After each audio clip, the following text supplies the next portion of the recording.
fucking oh. Yo, what's up? Why are you recording, bro?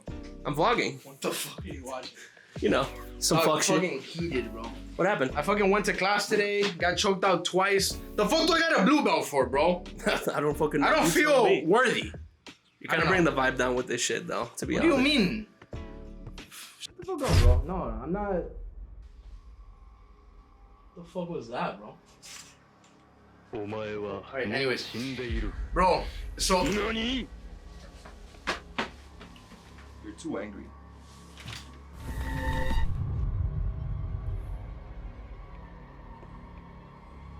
What the fuck? What the fuck? What are you doing here, bro? I'm here to deliver a message. You've been in a coma for 4 years, Richard. 4 years? Yep. Where the fuck? Where's Carlos, David? Where's my family? Where the fuck are they at? They all died in the zombie horde. What? Just kidding, I'm here for the podcast. Oh! What the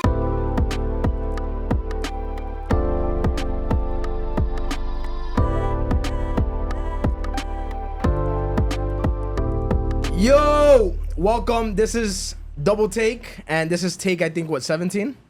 17? Carlos, confirm. 17. Yeah, okay. yeah, we're gonna take 17. Guys, welcome. As you can see, we got our boy, my boy, best friend from, I don't even know how long I could tell you. It's been like years, almost more than a decade, almost 2 decades, to be honest with you.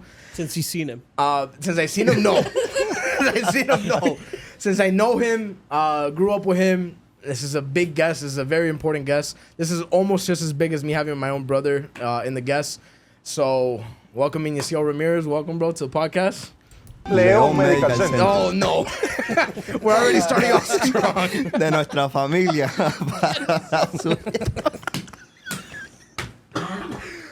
Not sponsored. Not sponsored by León Medical Center.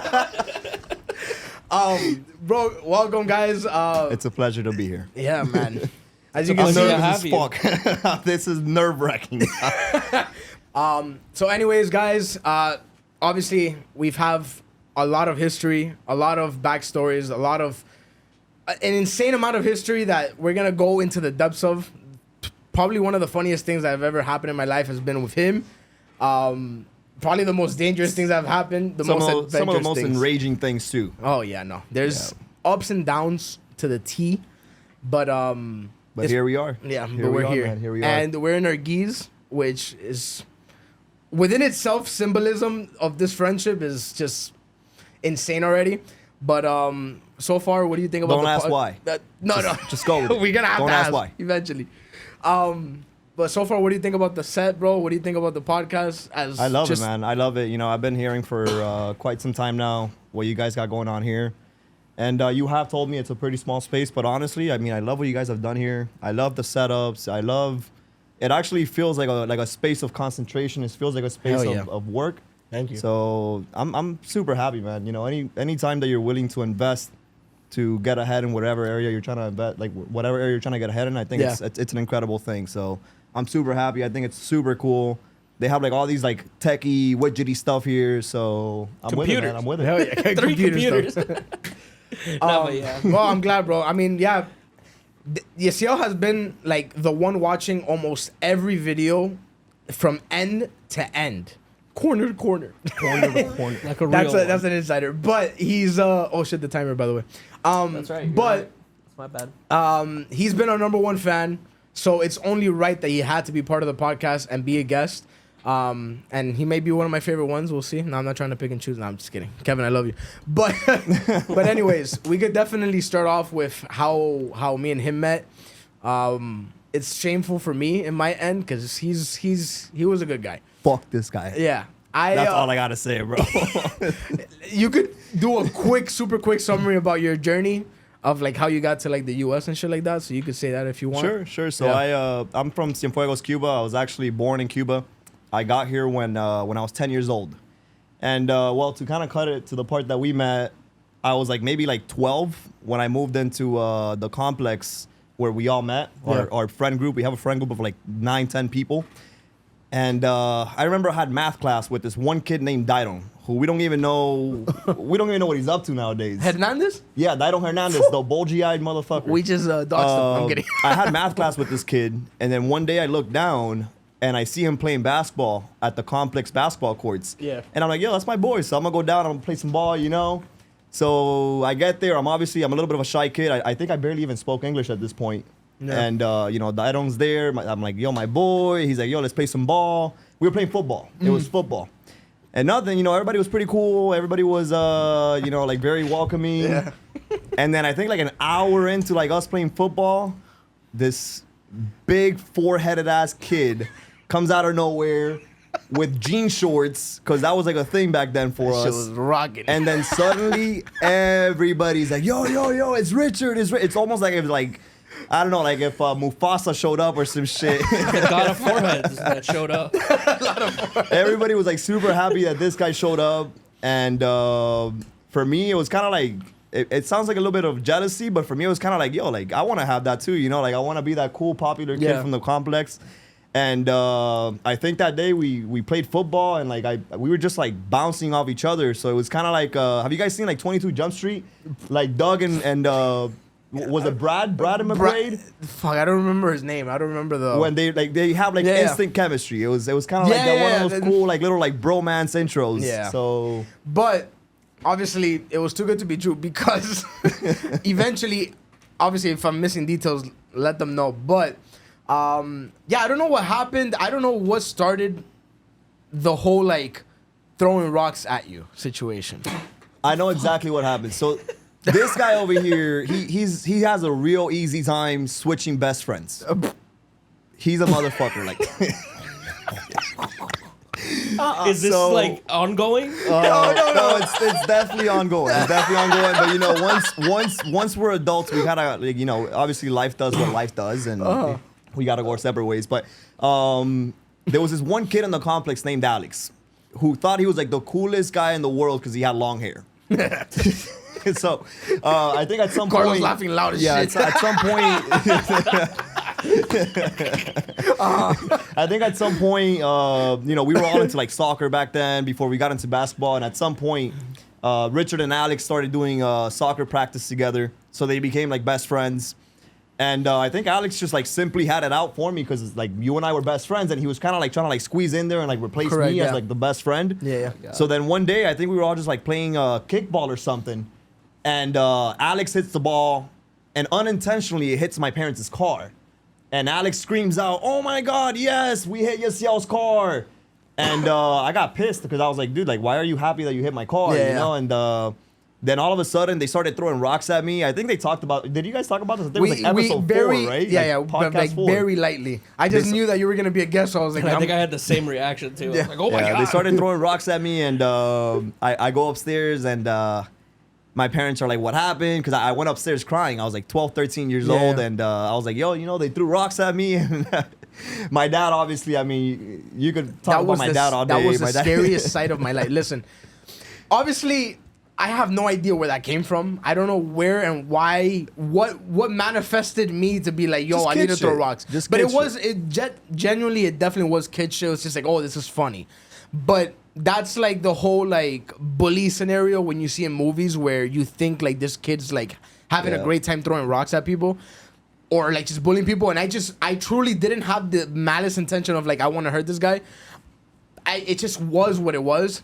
Point is, skipping to, he tells his dad, rightfully so. He, bro, that guy, his dad is the buffest motherfucker. Yoel Romero. Bro, Yoel Romero, like, yeah, because it's insane. And mind you, he's probably buffer now. Back then, he was still huge. And to us, anybody like that stature was like insane. So, nothing, bro. We were obviously scared, bro. Like, shitting bricks and like, all of whatever pride and like laugh that we were having, it all went down the drain. It was like taking the air out of a room. Yeah, bro. So nothing, bro. That was obviously how me and Yasiel kind of went about the relationship in the beginning. Obviously, that caused like a bit of a ruckus. But yeah, I mean, looking back in retrospective, or in retrospective, in retrospect. All right. Looking back at it, I remember like I was a little bit obnoxious. You know, I had just gotten here from Cuba, so I was very loud. You know, I was very like, I was also very full of myself. So I think that kind of like prompted, you know, them to, I guess like not like me or something like. I don't think it was kind of like that one justifies kid. I was getting kind of like that rocks one kid thrown. that didn't fit in exactly. Yeah. You know, like because I was very like. And I think that came from because, bro, again, like, this is not me putting a zodiac symbol on it or anything, but I mean, if I tell you all of this and then you ask me what my sign is, you're immediately gonna say Leo. But obviously, with how he described me, fuck you. How he described me, obviously, I came in to the court and everyone's like, oh shit, it's Richard. Yeah. So you have that effect, but again, that's because I have that effect because I've always been a class clown. I always fool around and shit. So obviously, I have that kind of like presence. So if I'm used to that attention and then some guy that comes out of nowhere and all of a sudden he's the one that has the attention, now I'm just like, what the fuck, you know? Yeah. It shouldn't be the case. And I'm a Scorpio, so I'm a little bitch when it comes to my emotions. Yeah. There you go. And I don't believe in any of that shit. No, I know. But I mention it because I know that some people are like, oh, I bet he's a fucking whatever. And they get it wrong most of the time until I tell them Leo's like, I knew it. It's like after the fourth guess. Like, yeah. You're a Capricorn. You're a Capricorn. I was like, no, I'm a Chrysler. Like, whatever. By the way, he is a Capricorn. No, I'm not. No, yeah, but I'm gonna edit that out. Oh shit. Now when everyone says like, "Oh my god, of course he's a Capricorn," in the next episode we're gonna be like, "Yeah, bitch, I wasn't." Just kid stuff, man. No, but you know, like it's funny. Like I can even think of like moments when I was a kid where I would just like, you know, just do asshole shit to people. Like I remember this one time, this complex that I lived at, we would fill up like the exhaust pipes of cars with rocks. Yo, yeah. And then we would just like fill up their windshields with like saliva. We just spit all over it. Can you give the specific story? Okay. All right. Well, all right. So this one time, my boy. Please listen We're to this going off closely. on a tangent. My boy Josue and I, we used to go out and we would just spit on cars' windshields at the complex. Just again, I don't know what the fuck goes through our heads when we do this shit, bro. But we decided to go out and spit on windshields. And then all of a sudden, one of the owners of one of the cars starts coming our way. Listen to this. We had like maybe like 10 seconds to react, and we ain't had nothing on us to like wipe it down or nothing like that. So, hey man, look, I look for solutions. I decided to lick the saliva off the windshield. Oh my god. And it wasn't even my own spit, bro. It was my boys. Improvise, adapt, overcome. I fucking shadowed the inner Bear Grylls in me. Oh my god. Bro. There's so many things that we have done in the past. Ballsy things like that. That was obviously before we met, but together doing things as well. What do you think are your top 2 stories in our childhood that probably yeah, we have a lot. But like that mark I don't know, like that memory, that like core moment in our. We lived in, mind you, again, that's just a preface. We lived in the same complex most of our life. For like 9 years. All of our I lived childhood. in the complex for 9 years, from 12 to like 21 years old. There we go. And in that complex, it wasn't just me and him. It was David, which you guys already know David. And we have Vince. We have, people that have also come and go. We had just a bunch of people. JJ. We had Kevin Pagan, Louis Pagan, like Next, Alex Chaos. I mean, we were a group of like 20 kids, you know? Insane. And we would all do all sorts of shit every single day. Yeah. But yeah, just 2 top stories. You can share one and I'll share one as well. Sure. Yeah, let's alternate it a little bit. So the one that comes to head, and it's once again about Alex. Which, by the way, this kind of goes to show like how, because I mean, Alex was a little dick to me, but I kind of like, I wanted to be accepted so bad that I was always nice back to him, right? Yeah. Bro, there was this one time, we used to have this huge dumpster in the back of the complex. I'm talking about like a 4-ton, 6-ton dumpster. It was huge. And I don't know why, once again. It was deep, by the way. Yeah. It was like a good like 8 feet tall. Yeah. And it was empty one day. And I don't know, once again, dumbass kids that we are. What were we doing? Were we playing Manhunt by any chance? No, we were just, I think we were playing basketball like an hour before that, and then out of nowhere, somebody was like, yo, why don't we jump inside the dumpster? Okay, yeah. So we all decided to get inside the dumpster, but prior to getting inside the dumpster, Alex is like, hey man, because Alex was a chubby kid, you know, he was pretty thick. Yeah. So thick as fuck. He was double C thick. He was like, yo, you guys are gonna help me get out, right? And everybody's like, yeah. We were like a group of like 13 people. Yeah. At that time, that day, there was a lot of people. Yeah. So Alex is like, yo, just please, help me get out because I don't want to get stuck in there.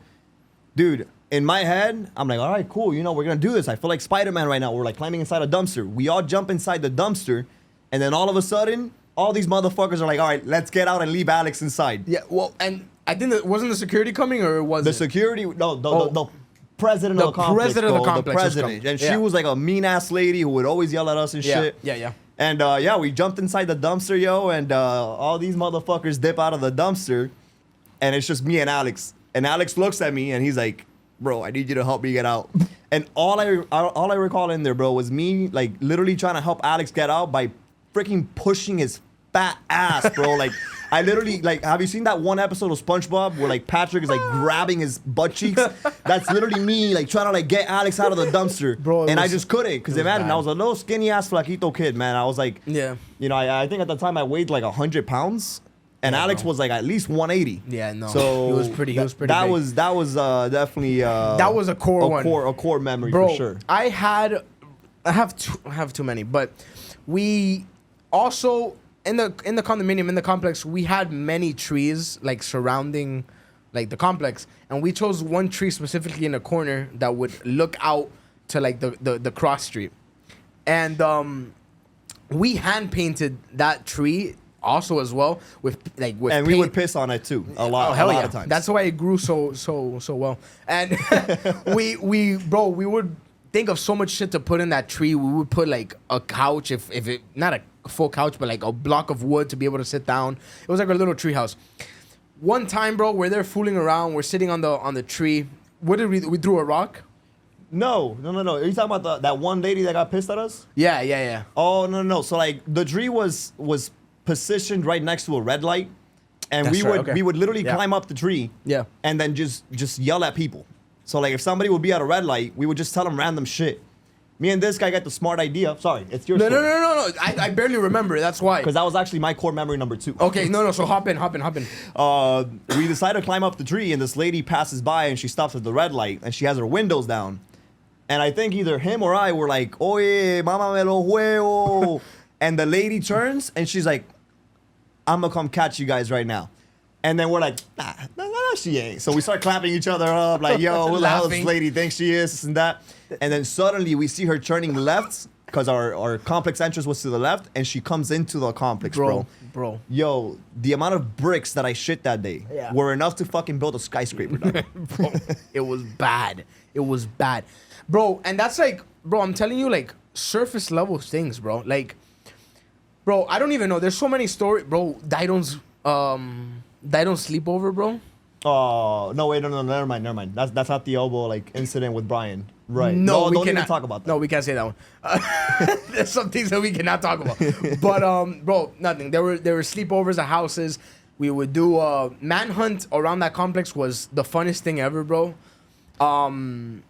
David was the fastest motherfucker in our group. There was bro. one time we shoved an umbrella up his ass and he got so pissed about it. Oh my god! Like I've never seen David literally like unstuck the umbrella out of his ass and he held it like a dumbbell, bro. And he was like ready to snap that shit on somebody's head, bro. Like murder. I love murder, bro. What else do we got, bro? Oh well, look. Next subject that we can easily transition into. The one thing that me and Yasiel have in common, that this is kind of what linked our friendship, our relationship, was sports. The one thing, obviously, because that's how it started at first. We were obviously, like the whole group that we had that was playing at the courts, we were always up to season. So whatever sport was playing during that season, we took that ball out and we would play that. If it was baseball, we'll set up the court. It was, at the end of the day, it was just a tennis court. That's all it was, and we never played tennis. I think once in that tennis. It was a tennis court, but it was literally our NFL field. It was our NBA court. So whenever it was football season, we would bring out the football and we'll set up like football games. We pitch in money that we didn't have. We would go to our parents and ask them for money to literally buy basketball hoops, and then like obviously have our and until it got to the point where the condominium was like, all right, we're gonna close down the court for I don't know how long. They closed it down for like, it was like half a year. Bro. Half a year. We were all depressed as hell. And they permanently made like two big like professional metal hoops, like for us to play basketball. Hell yeah. But whatever, bro. We did all of that.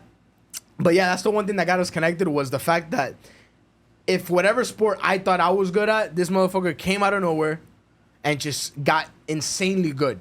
And then it was always me and him just fucking like this. Just clashing. Competitive. Basketball. What else? It was very healthy competition. But it was like, it all started out with soccer. It did, You know, I mean, obviously, like where I'm from in Cuba, we play a lot of soccer, we play a lot of baseball. So like when I first met you, I was already, you know, I was already pretty decent at soccer. Correct. This guy was like on his Leo Messi shit, and like I loved Cristiano Ronaldo back then and stuff. So like, I remember we even tried out for like the middle school team and everything. Yeah, and, we made it. Yeah, we made it to the team. So it started out with soccer. Then afterwards, we caught the NBA fever. LeBron had just moved to Miami. Man. Those were the years. Yeah. And man, I remember like basketball was a sport that I personally loved since I was a little child, but I never really had the chance. You know, in Cuba we don't have hoops and things like that. So when we had the chance to play some basketball at the courts, I just started getting better. You know, I was just like literally practicing every single day. Like I was so obsessed with basketball. Yeah. And this guy right here was like my #1 rival. Yeah. And it got to a point where like we were both. I mean, I'm not trying to like paint a picture of like we were like amazing here, but we were real decent, you know. Like it got to a point where like the older kids, the kids that actually knew how to play well, whenever they would pick teams, it was always like either they pick Richard first and then the other captain picked me, or they picked me first or the other captain picked Richard. Yeah, because we were just that competitive. Like him and I were just ready to just. Bro, and it always was, like we would break our ankles, like bro. Hell yeah, bro. We would, bro. And for some reason, I don't know why. I mean, I know why. It's because we're older now and shit's more delicate. But back then, bro, we fell on our ankle, bro. We tie that shoe up, and we fucking all right. Let's go. Pussy. Yeah. And we get home and that shit's like, yo, your shoe's like fucking this fat, and you're just like, nah, mom, I'm good. And I also didn't do the homework, by the way. Like, you know, so. That was, bro, that was like honestly the highlights because, bro, we would get back from school. That's another thing. This motherfucker was smart as shit. Like, not only was he also good at sports, this is why I was jealous. Thanks, bro. Not only was he also good at sports, he also finished like what, top 5% of the class, or I don't even know, of high school. So you weren't competitive in that aspect? No, I didn't give a fuck about that. In fact, everybody knows I had intensive reading from 6th grade all the way to 12. But that wasn't because of my lack of knowledge. It's just because, again, I didn't take school seriously as he did. You know? But that's the thing. Like, it was so cool because at the end of the day, we did have a rivalry behind that. But he still set an example in like the scholar, side of things. We would all still chill. He wouldn't change the way that he was in any way, like think like he's higher or anything. He would do that when it's sports, but like rightfully so, because like that's how we fucking take out the competitive side. But yeah, this motherfucker. You want to go make out after this podcast, bro? Excuse us. No. Nah, yo, like it goes that deep, man. I mean, we've been friends since we were like 12 years old. But so it's been like 14 years now, man. You know, and but just as easy as I'm able to talk good about him, we've had probably the most fights in our group and intense. Yeah. I'm talking about like I don't even know how we haven't like thrown hands yet, bro. Like there was one time that we were close, and I don't remember what that day was that you pushed me. You were like, "Yo, stop, get away from me" or whatever. Really? It was by Dairy Queen. No, was it Dairy Queen? The fucking. What happened? Oh, I'm trying to remember. The Cold Stone. The Cold Stone. The Cold Stone. Okay, so like Richard's got this thing where like he's always funny. You know, he's always a funny guy. But like when he's in a mood, he's got this shit face, yo. I swear to fucking God, bro. My girl knows that face. Bro. My mom knows bro, that face. It's just that like. Maybe it's because we all associate like being around him, and having a good time. But like when he puts on his shit face, bro, it's like, get the fuck away from me, bro. Like I don't want to see that shit, bro. I just don't. It's so fucking annoying, man. And I don't know what it was, man. I think we were just like we went to Cold Stone or some shit, and he just had his shit face on, and I think I was having a bad day, so I was like, yo, like what's up with your shit face, bro? And then like it all just like spiraled. Yeah, there was something that was ticking us off already. I don't know if it was a game that because I know that we were had sweaty. Just came back from 80 Barnes Park. Okay, so there was something because I know that if like maybe he didn't do some shit in basketball, we like we like talk it out in the car and shit. We're like, yo, bro, you should have fucking passed it. No, but why didn't you do it? Whatever. I really have no idea what caused it, but I remember that day we were pissed at each other, and he just fucking looked at me. He's just like, yo, just fucking get away from me. Don't talk to me. Yeah. And I was just like, oh, what are you going to do about it? Who was there to stop us? I don't even know. Nobody. It was like, Vane. I think it was Vane, Valeska, Anto, Mars was there as well. Oh, yeah. The thing is, like, you know, one of the things that as friends, like, we've had to like definitely get used to is that, you know, I lose my patience a lot with him because he's very like humorous. He's very like he's much of a jokester. Yeah. I have a very serious demeanor to the point that like even when I'm not trying to be serious, the things that I say come off as serious. I've kind of like learned to accept that now. Okay. But you know, the friendship dynamics have definitely been difficult sometimes because of that. Because I'm a very like straightforward, like you know, I'll tell you shit how it is kind of person. Meanwhile, he's more like he'll beat around the bush. He'll like fuck around a little bit before he tells you something. Yeah. So True. yeah, man. Yeah, but that once again, as much as I could fucking kiss his ass about everything else, it's also been it's just like any other friendship, but like that's the thing, like it's very rare for like friendships, I guess, to last as long. 14 years, man. 14 years, and not just us too. I'm telling you, like it's the giant ass group that we have that I don't know how we're all still fucking friends. Because again, I think I know Jiu-Jitsu, because I mean that's. You know, we'll talk about that, I guess, like later or maybe even now if you want to. But we have like 7 minutes left for halftime. But continuing on sports for a little bit. So we got into basketball. Yeah. You know, fast forward to now as adults, we both do jiu-jitsu together, and I think that's also one of the things that's kept us together as friends. You know, like I mean, the fact that you get to choke out your best friend, like whenever we've had like those little moments where we clash, we don't even got to say a word. Yeah. The next time I see him in class. Yeah. We're going at it, and we don't at even have to talk about it. Like we both know, like we both know that if there is some pending shit between us, it's gonna get done in the mats. Yeah. So that's literally what's helped us both. Like hell you know, yeah, like continue the friendship. Yeah. That's the couples therapy. For real. That some people sometimes need, bro. But it's insane. Like it's not just. Bro, going to jiu-jitsu and like seeing him, whatever it is that we have, bro, it could be the smallest shit. It doesn't matter. But the point is that we know that there's something there. We sit down. He has that little stupid ass fucking. He does this shit. He goes like this. Yeah, he just wants to fucking kick my ass, bro. And it's just not fair. It's not fair because then sometimes it's even like if he's having a bad day, just period. And maybe I've been having a good day, he ruins it because now he kicked my ass. But it's a good distressor, so you know you feel good about it and stuff. But let's stick back to basketball for a moment. Please remember the moment when Ray Allen made the shot. Where were you during that time? Ooh.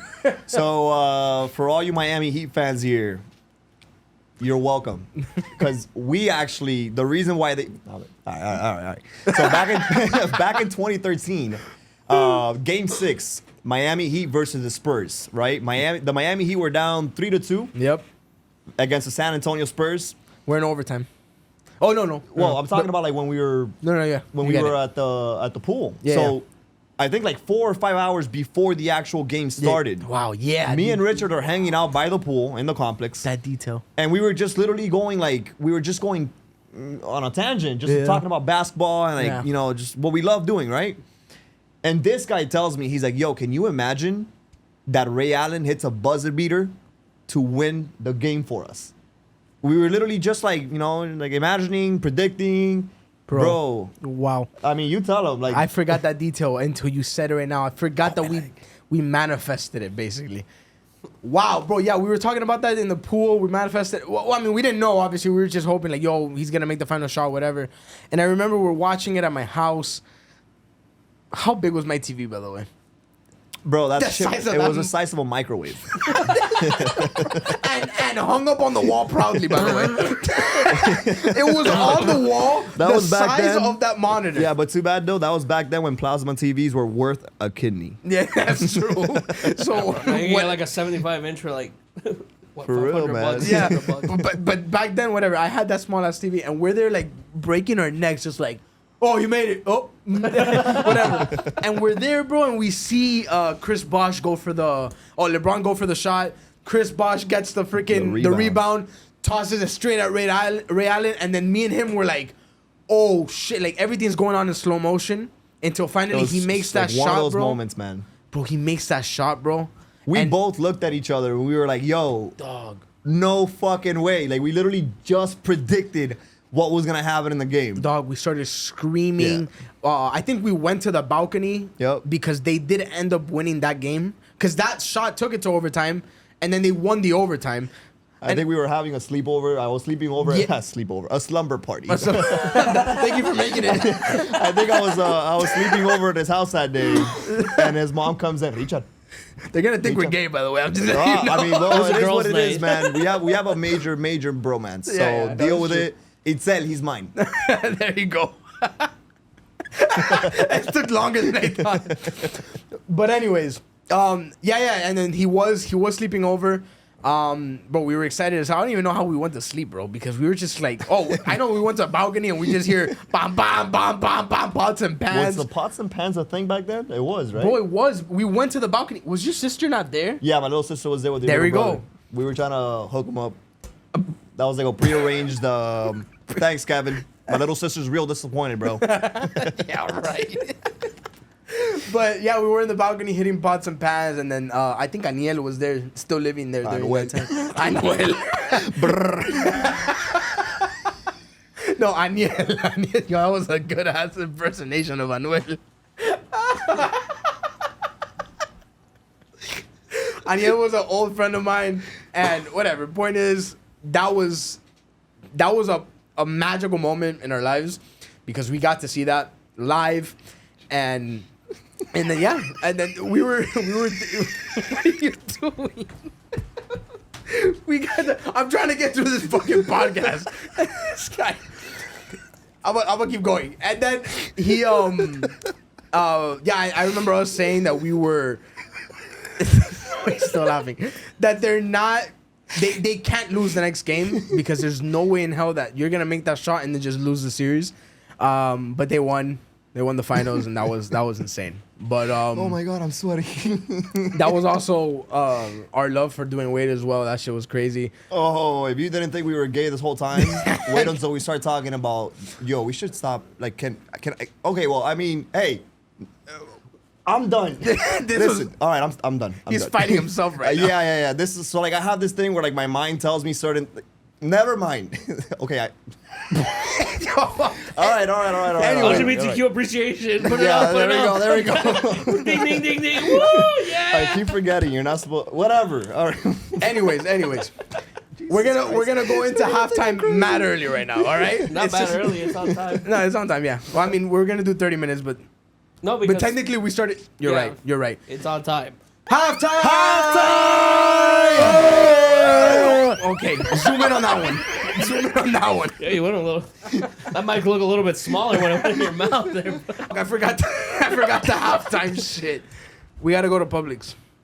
Let's go. Damn, dog, for real? I know, and we're Next not podcast? changing. We're gonna go on our You geek. really expect me to go to Publix looking like this? Yep.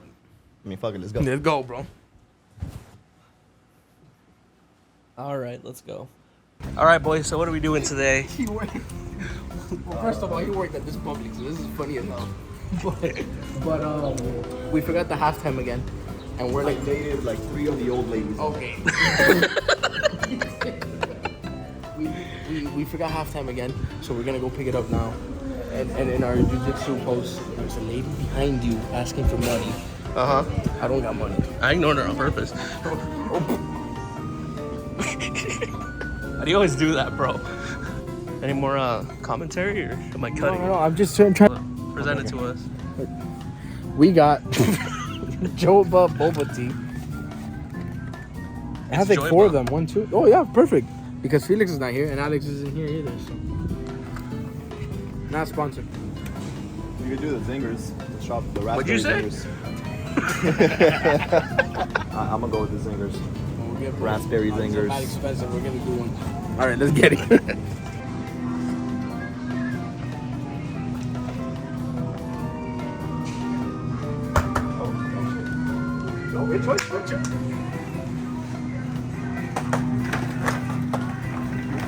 All right, boys. So results. Yeah, so we got the stuff.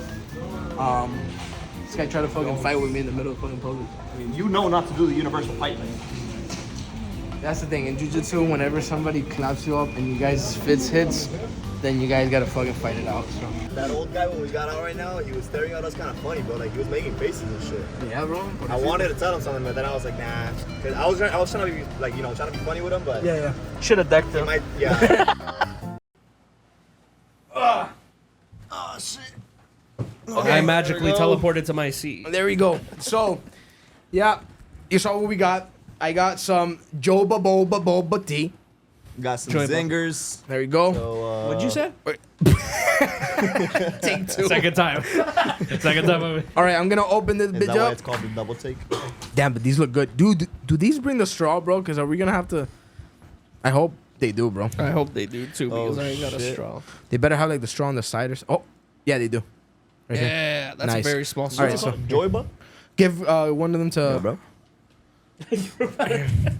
Joy, but yeah. We got. Wait, Do they have balls? I want the balls. fuck, bro. I forgot to check. No homo. Check that Forgot to out. shave We my got some chest hair, bro. Joyba bubble tea. No, it's okay. like- Here you If go. they could fucking David. focus, check that shit out. Isn't that crazy? There's a straw on the side. It is raspberry dragon fruit black tea. All right, let's do the mission of trying to open this shit up because honestly, Yep. Isn't it right here? Yo, okay, Why hold does up. the straw look like oh, from the bottom, there's from the a bottom. straw? No, Oh. from the bottom. the straw looked like it was inside the package? There's a straw? like Yeah. inside the fucking drink. Yeah, it does. Damn, but like this is an extendo. Like what the Oh, hell? it's a, My stock be Extended going line. up like a crescendo. What? be advised.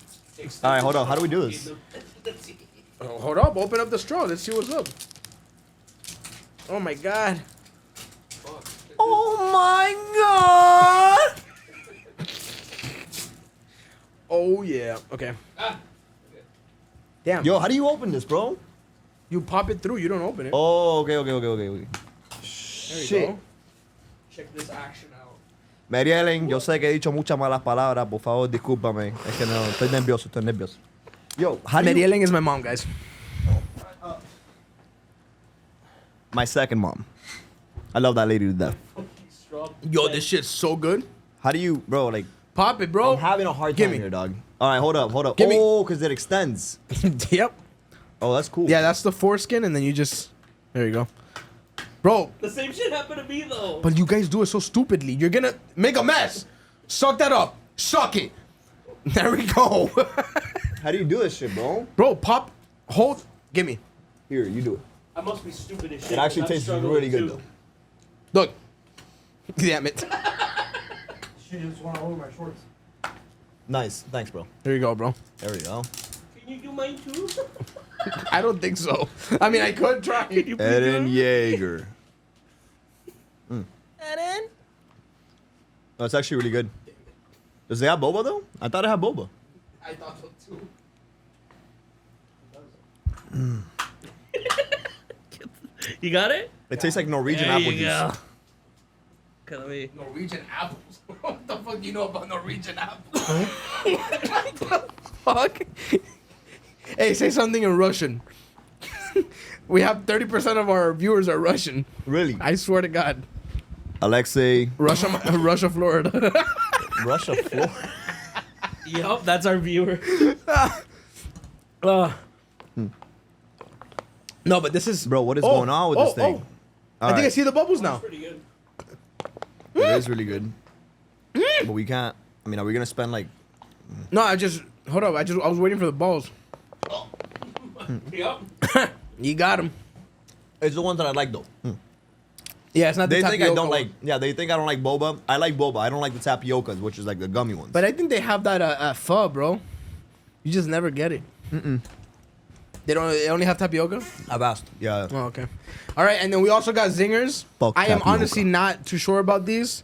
I'm very picky with my Hostess and Little Debbie treats. Aunt Jemima. Okay, I'm passing to Carlos. Nice catch. Thanks. Yasielito. Actually jumped for it off camera.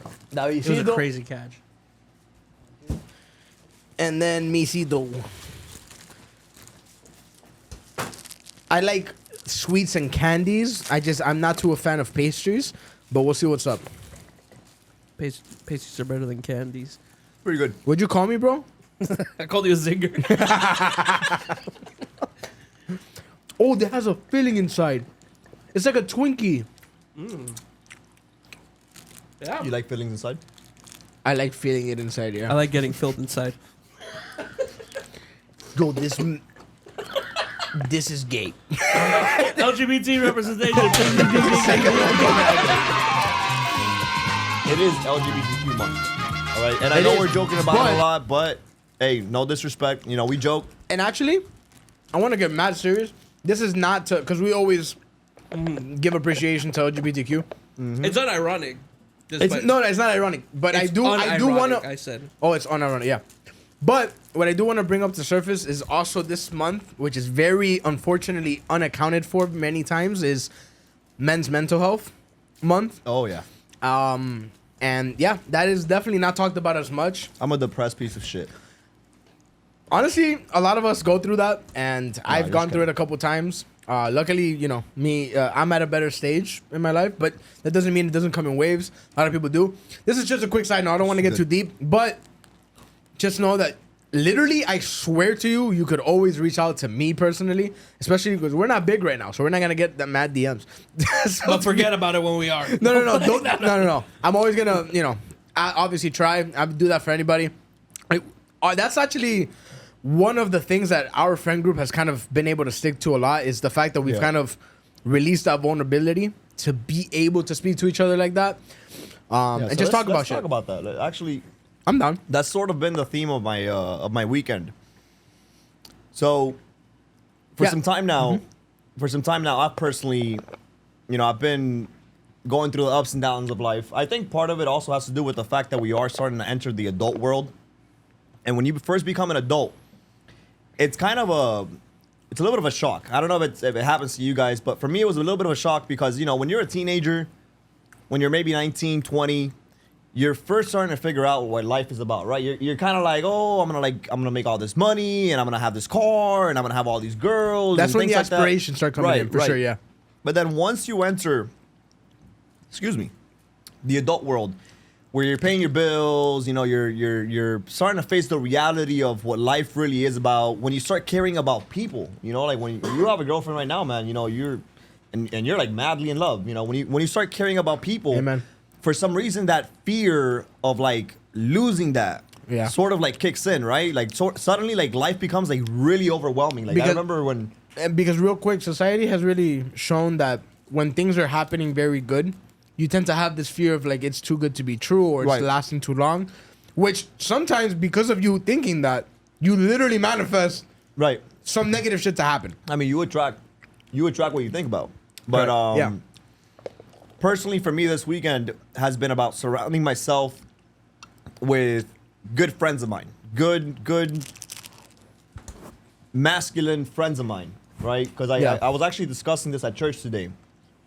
Us men, we need that. Like we need that uplift when it comes to one another. You know, for some reason, society kind of like puts us against each other. Like it turns, especially here in Miami, where in my opinion, the culture is predominantly machista. Yeah, alpha male. Yeah, correct. Right. So like, I feel like, you know, our friend group has always been able to get vulnerable with one another and have you know, a good like, balance. Right. I mean, we don't encourage like soft behavior either. You know, like for example, like if you're doing something wrong, I'm gonna call him out for it. Like I'm gonna tell him like, yo, you're fucking up here, man. You know, if he comes crying to me about like, oh my god, I hate my job, this and that, I'm gonna tell him like, yo, dude, come on. There's people out there that like don't even have a job. Correct. But we have had those moments where like, for example, he'll come to me and he'll like express to me like a worry. Like, I don't know, for example, like, hey man, I don't know how I'm gonna provide for my future family, you know? And the fact that us men, like as friends, we are able to discuss those kind of things, it's what I also believe has actually kept our friend group together. For me this weekend, I've spent some time, I'm not gonna share too much about it, but so this weekend for me has been about that. It's been about like surrounding myself with like-minded men, you know, and just working out. Just yesterday I had an experience with Javier from the dojo. Okay. He hosted a kind of like a seminar for us. And on that seminar we did things that like us men can benefit from. We did breath work for about 45 minutes. Yeah.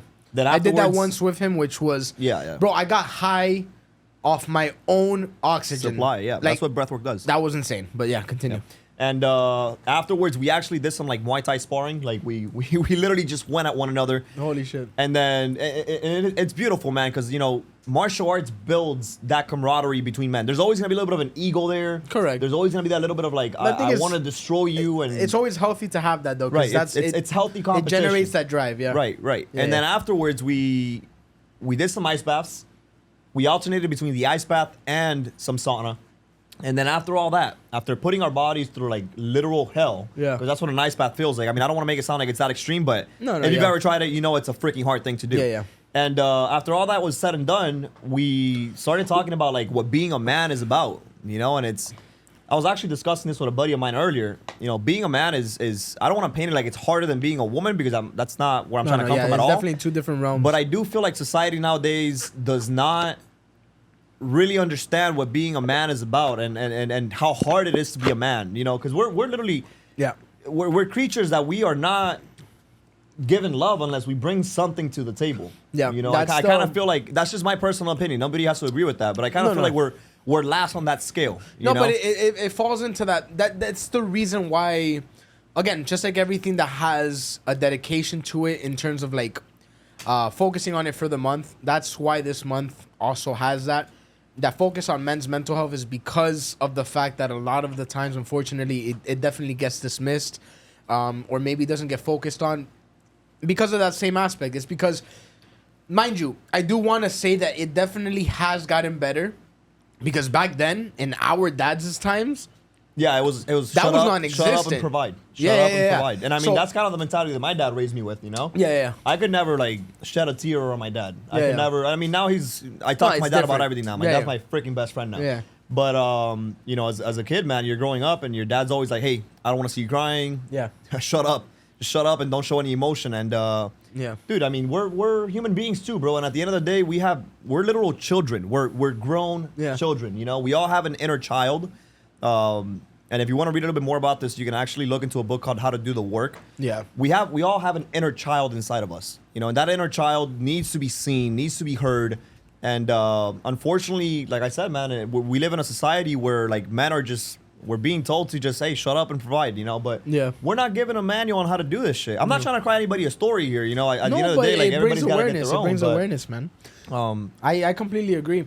And I guess the transition, bro, for me, in my case, and this is kind of going back to jiu-jitsu, because I obviously, you know, I went through my shit December of, I think, 2020.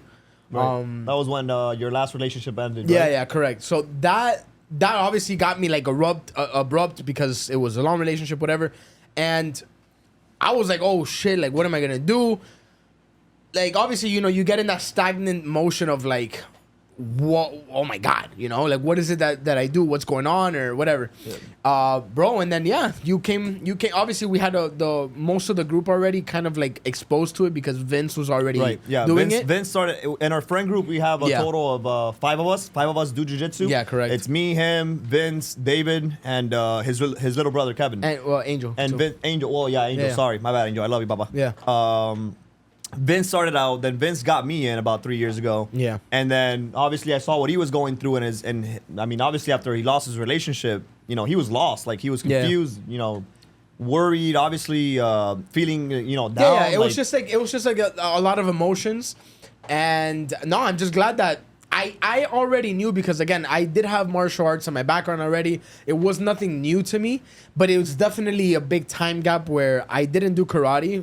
Karate was my life for like a big portion of my childhood, but then I didn't do anything afterwards. And then he came in, he was like, yo, bro, like, we're all doing jiu-jitsu. I was like, okay, this is only better, because now I have my friends doing it, so whatever. Bro, as soon as I got onto that, that's literally our introduction to jiu-jitsu. He was, that was like the final sport that kind of like linked us back together again, in the sense of like competition and whatever, and stability. And yeah, bro, from there on, bro, like we both have our blue belts now, which is a moment where it's just crazy, where my brother also has a blue belt as well.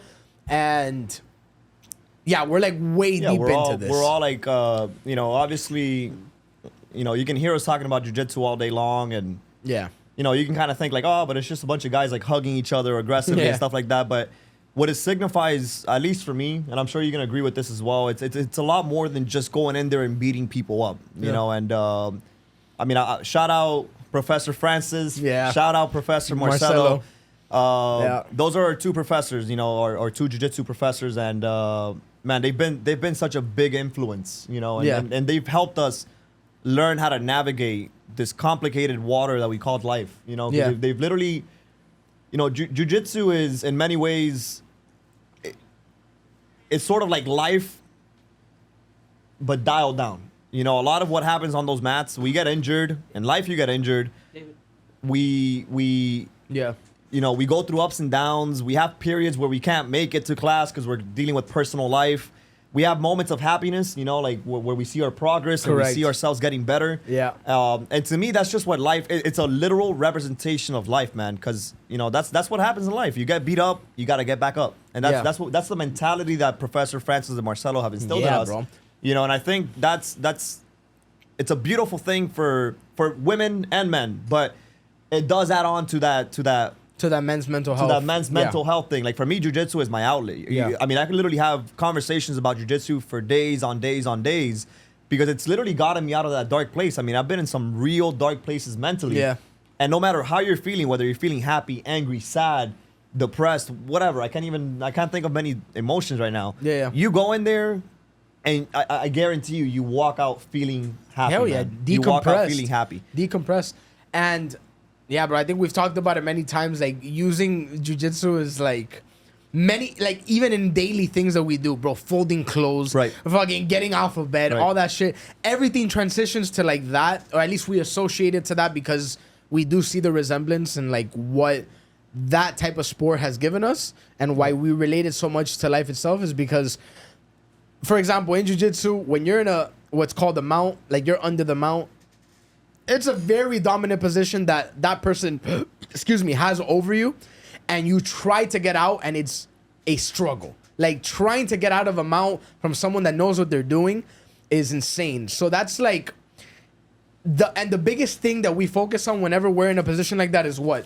It's maintaining, just calming down, peace, and maintaining calm during that time, figuring your way out. And it's literally what life is. Life provides this whole like mount on you where you're like, oh God, like there's so much pressure. What am I gonna do? But if you just slow down and then be peaceful for a little bit and just kind of think it through without, panicking, it definitely provides that comfort. It provides a systematic approach to just pretty much everything, you know, because the way that we're taught in the dojo, it's we get taught techniques, right? And we get taught steps to those techniques. So you get taught step number 1, step number 2, step number 3, and then if you start to evaluate a lot of what you run into in life, if you can break down a problem, right? Into multiple sections, into smaller little pieces. You can literally solve that problem because now instead of being overwhelmed by this huge problem, you've broken it down into little chopped pieces. It's kind of a little bit of a weird analogy, but think of it kind of like you get dropped a 16-ounce steak in front of you. You know, obviously, if you're already full, eating that steak is kind of like, oh my God, this is so overwhelming. But if you start chopping it up into little pieces and you break it down slowly, you're able to digest it. I know it's not the best analogy. No, but I get it. Exactly. Look, another analogy is just basically like, cutting everything into a piece where you used to see this insanely large picture where you're like, dude, there's no way I could ever do this. But then once you start breaking it apart, of course, obviously, it's like a little puzzle. Little by little, you don't see the picture until you start connecting it little by little. And then finally, it creates this bigger picture that you never thought you could do. So, nothing, bro. I mean, obviously, we went on a nice little deep tangent we could talk about this for days. Hell yeah. You know, and I mean, if we start getting into like the competition aspect of jiu-jitsu, it's a whole other level. You know, like me and this guy have like competed together, man, and just what it like the camaraderie that it's brought between us. You know, just pushing each other to just train harder. To like we uplift each other, man, and it's definitely very beautiful. It's I just wish the world would be able to experience that at least once in their life. It doesn't solve all your problems because I have hella problems. I'm sure you do too, but but it definitely it adds, or I guess it takes away the stress of having to figure out how to move forward. Correct. You know, life is all about that, man. It's about figuring it out one day at a time. Yeah. Like Professor Francis says, one more stripe. Stripes are these little pieces of tape that we get as we start progressing through the ranks, and it's essentially about, you know, always getting that extra little piece of tape, which means you're progressing, you're moving forward. Correct.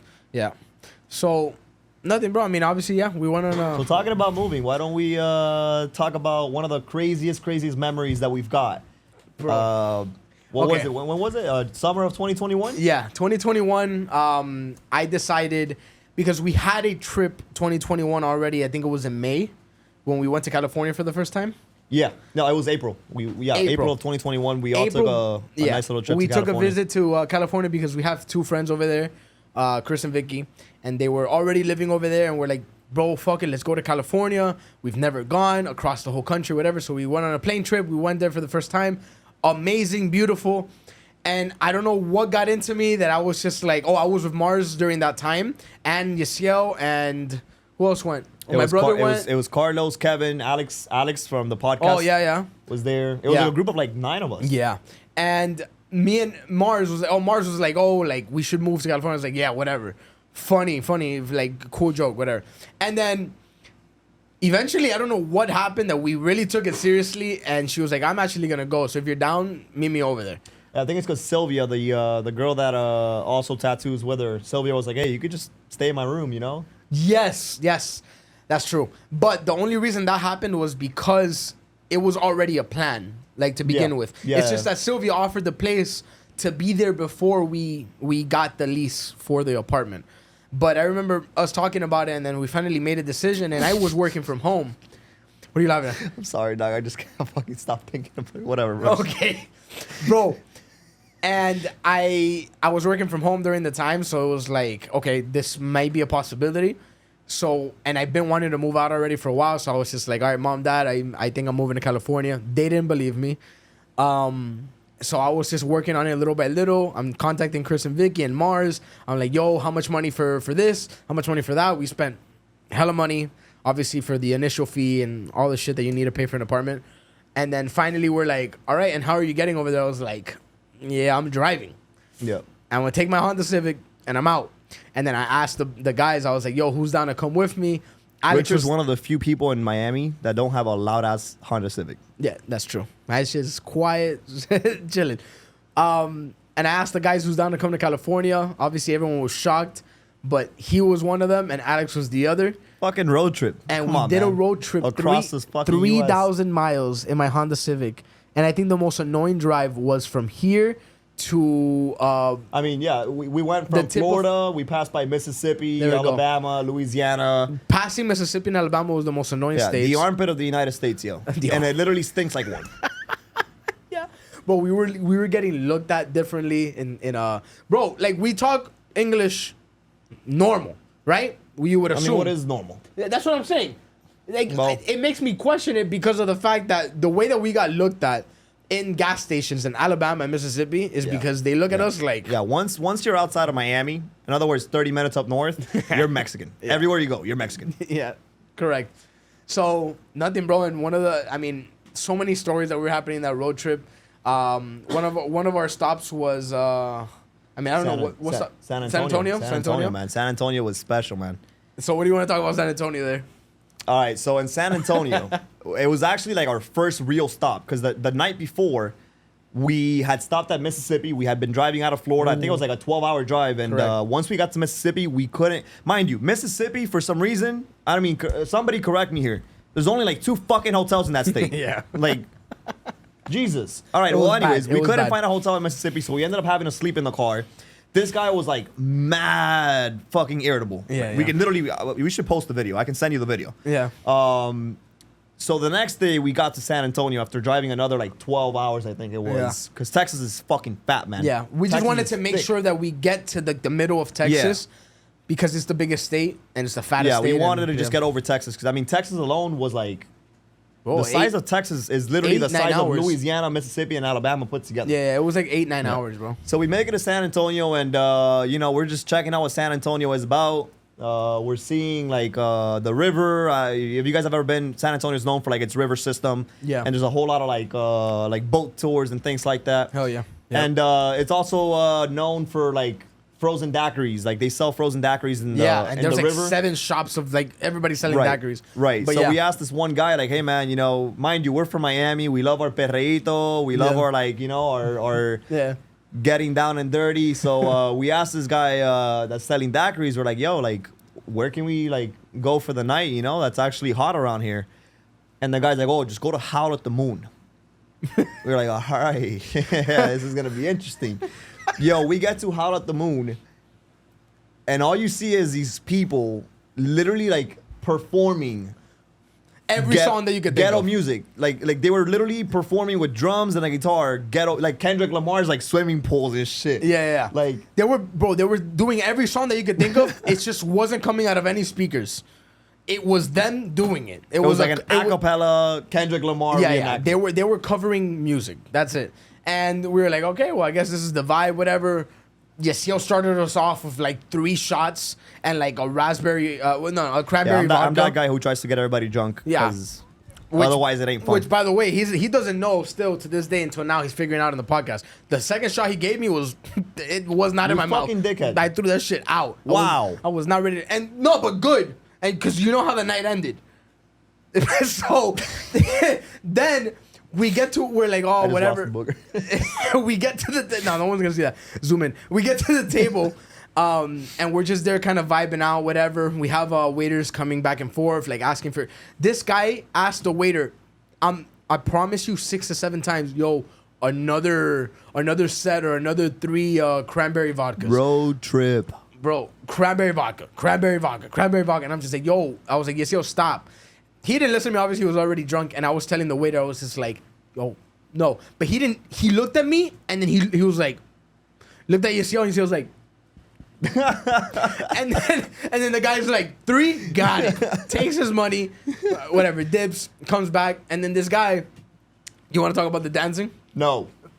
So after that whole club situation, All right, so basically, you know, obviously, us being from Miami, you know, here in Miami, if you dance as a guy, it's pretty attractive to women, from what I've gathered. Okay. So we're at this bar, and there was this group of girls, like they had cowgirl hats, and I'm like, yo, you know, like let's pull some. So I started dancing for them, you know, trying to like do my mating dance and shit.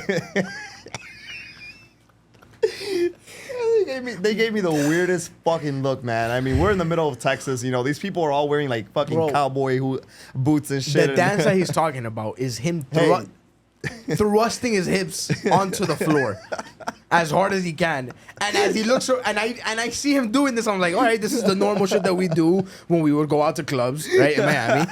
And I see him throwing it down, I'm just like, yeah, man. And this man's like, he's about to get some for us. No. And then, I'm like, oh my God, he's about to get some girls. And then I look around, I'm like, all the girls are, mind you, cowboy hats.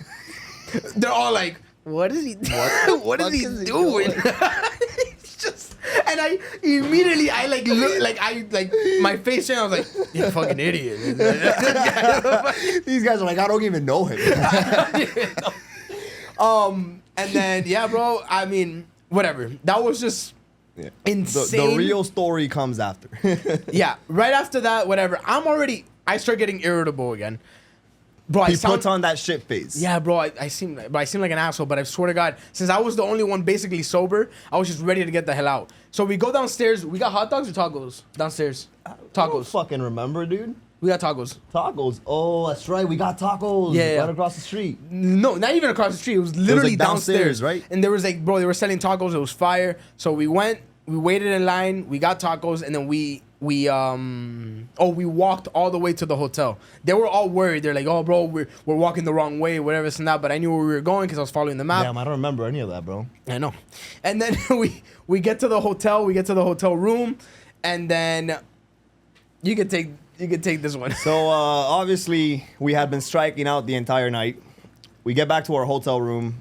Our hotel was a hotel called Havana. It's literally like a Havana, Cuba themed hotel in San Antonio. And we get back to our room, and I tell Richard, like, yo, and Alex, because Alex was with us. It was the 3 of us. I tell them both, like, yo, let's go have a beer out by the terrace. And Richard's like, nah, bro, I'm gonna go to sleep. This and that. Night's over. obviously I'm trying to keep the party going. So I told Alex, yo, come with me. And as we're walking to the terrace, I see these two MILFs, these like 40, 50-something-year-old ladies in the terrace. And I'm like, I literally start like patting Alex. I'm like, yo, we're getting lucky tonight now. We're crossing it off the bucket list. Say your perspective and then switch it to me so I can switch back.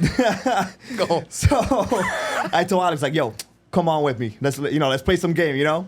Little did I fucking know, man, that obviously, number one, these two ladies are in their 40s or maybe 50s. So they know more than us. They know the game before we even started. Yeah.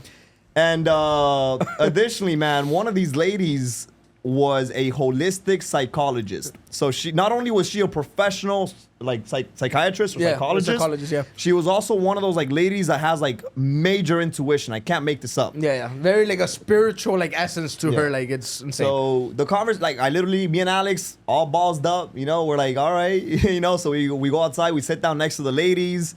And I start off with, hey, what's your name? Nice to meet you. I'm Yazi, this and that. And I'm trying to like, you know, talk some game a little bit.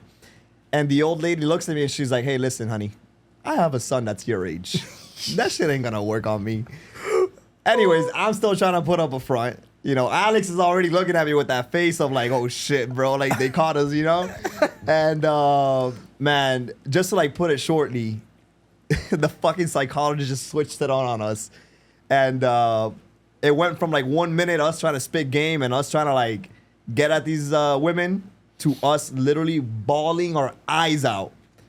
Just like, literally, I guess like healing like trauma or some shit. Cause this lady inadvertently, like she was just talking to me like normally, man. She wasn't even like asking me questions about my past or nothing. She was literally just making casual conversation with me. And then out of nowhere, from like 1 second to the next, it was like instantaneous, man. Me and Alex just start bawling our eyes out. Yeah, have you guys seen that scene in Get Out when the old lady is doing the hypnosis on the main character with the spoon and the teacup? Yeah. That's literally what she did to us, man. Like she literally put us in some sort of like weird trance where like we just started crying our eyes out. So and mind you, I'm in the room the whole time. They're not too far from me. Like they're literally down the hall. And I'm in my room. I was chilling. I was like kind of in and out of like sleeping. I was just on my phone or whatever. And then finally I kind of knocked out a little bit and I hear the knock on the door. Not even the knock. You guys had the key, so they come in and open the door and they come in bawling. Bro, they're like wiping their tears. They're like, well, mind you, the last thing I saw before I closed the door was them like, yo, we're about to get some fucking... and then we're crossing that shit off the list. Yeah, bro. And then I go to sleep, I wake up and they're like, yo, bro, we gotta... I miss my ex, bro. All that. And I'm just here like... Mind you, we're in the middle of a road trip, you know. Dude. Come on, like nobody takes a freaking road trip unless you're going through some shit. Yeah, no, like, I mean, for sure. But I'm there with my blanket. I'm just like looking at them like coming. I'm like, what the fuck happened to you guys, bro? He starts cuddling us and shit. Guys, tell me what happened. But we've had some crazy times. Yeah, no, we've had crazy times, but I mean, we probably got some crazy shit laying ahead of us. You know, I mean, oh man, I'm 26, you're 26. You know, kids are probably coming sometime soon, man, and I can't wait to be that uncle. Hell yeah, bro. I'm probably gonna be the one to teach your children bad words, bro. Okay, that's fine. I'm definitely gonna be that. And I can't fight you because. So this sucks. But anyways, we're reached our time limit. We're man, that went by quick as hell. Yeah, bro, an hour and 5 minutes. And to be honest, maybe a little bit. Probably like exactly an hour. This kind of felt like a therapy set. Have you ever done therapy before? A little bit more. Have you ever done therapy before? No, but this felt. Bro, whenever I talk to a therapist, I literally feel like I'm always running out of time. Damn. Because it just like the conversation just goes. No, off, I do want to sign up for therapy. I feel like everyone needs it, regardless if you're going through something or not. To conclude, you know, there's this stigma around therapy that you only go to therapy when something's wrong with you. Correct. Yeah. You know, therapy is literally you gaining a perspective from somebody who's unbiased because they don't actually know your situation. Yeah. Like, you know, I think therapy has helped me out a lot, man, with, you know, managing my emotions, with getting opinions on things that I may not necessarily see the answer to. Yeah, you know? correct, so yeah, somebody with a clear head, but I mean, hey, this felt like a therapy session, but it felt like the funnest thing ever, and I'm just glad I was able to do it. So I appreciate you. Bro. And